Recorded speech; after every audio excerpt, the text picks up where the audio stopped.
ดีข้าพเจ้ามีชื่อว่านางวันคำพรหมวงศ์กำลังศึกษาอยู่ในมหาวิทยาลัยแห่งชาติคณะศึกษาศาสตร์สาขาครูฟิสิกส์ศาสตร์ปี 3มื้อนี้เราจะมาศึกษาเกี่ยวกับการเคลื่อนที่ของวัตถุก่อนอื่นหมดที่เราจะเข้าไปสู่บทเรียนเรารู้แล้วบอกว่าปริมาณต่างๆที่เกี่ยวข้องในการเคลื่อนที่ของวัตถุประกอบมีอย่างใดซึ่งว่าปริมาณต่างๆที่ประกอบในวัตถุประกอบมีระยะทางระยะเคลื่อนย้ายความเร็วความไวและเวลามื้อนี้เราทำวิทย์เราจะมาเข้าเกี่ยวกับระยะทางระยะทางก็คือระยะทางหมดที่วัตถุใช้ในการเคลื่อนที่หรือเราอาจจะว่าระยะทางเป็นระยะ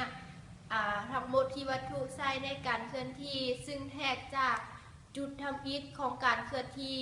จนฮอดจุดสุดท้ายของการเคลื่อนที่ของวัตถุซึ่งมีสัญลักษณ์ก็คือ S และมีหูหน่วยเป็นเมตรซึ่งว่าระยะทางเป็นปริมาณสักกะแลหมายความว่ามันจะบอกเพียงแต่ขนาดเท่านั้นจะมาต่อกับระยะเคลื่อนย้ายหรือว่าระยะห่างเนาะซึ่งว่าระยะห่างเป็นระยะ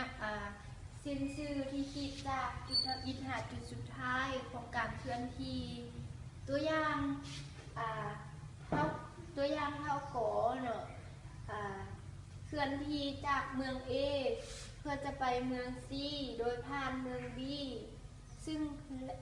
ผ่านเมือง B ซึ่งว่าระยะทางก็คือระยะแต่ A หา B และ B หา C